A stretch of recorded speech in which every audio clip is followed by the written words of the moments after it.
I turned Logan Paul's Cryptozoo into an actual game. He hasn't followed up since the apology, so I made a remake in one day. Stick around to see an amazing piece of art at the end of the video. My game plays in our game. Game. Keep using a word there. Game. It's a game.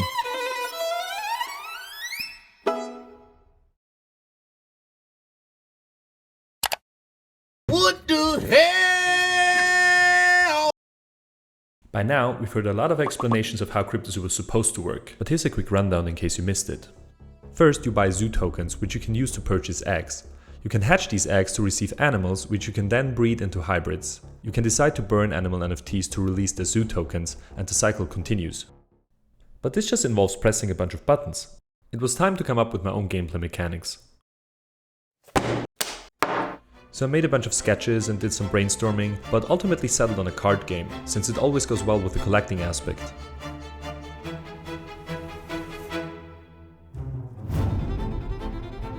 We handmade art for the past 6 months, bro.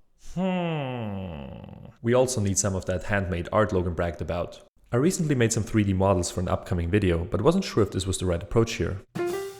Oh, by the way, if you don't want to miss any upcoming videos or games, subscribe and hit the bell button. See you soon.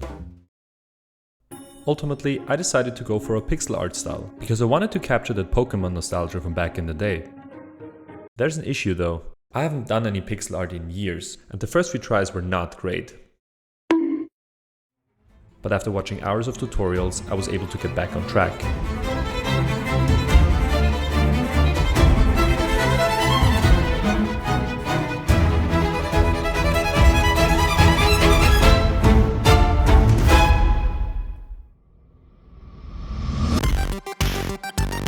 Time to start Unity and build the first gameplay mechanics. After a few tests, picking up cards and moving them was already working, but I wanted to achieve the smooth card feeling you see in other games. I couldn't really use animations for this and had to do it all by code. The only problem is, whenever you want to rotate something in Unity, you should know about quaternions.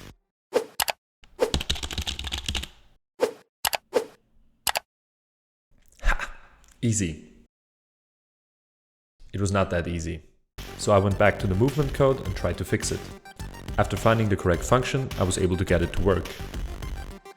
I also designed the play area and finally added some gameplay mechanics. The game would need some more testing and content, but after 24 hours, this is how far I got. The game turned out to be a mix of Marble Snap and Magic the Gathering. Cards have a power and a cost value. Each round, players receive energy, which they can use to play cards. Once per turn, you can play a biome card for free. This will reduce the cost of the corresponding animal. The goal is to have more power than your opponent at least 2 of the 3 locations. Finally, I added some Cryptozoo features such as hatching and breeding. And as promised, here's the final card.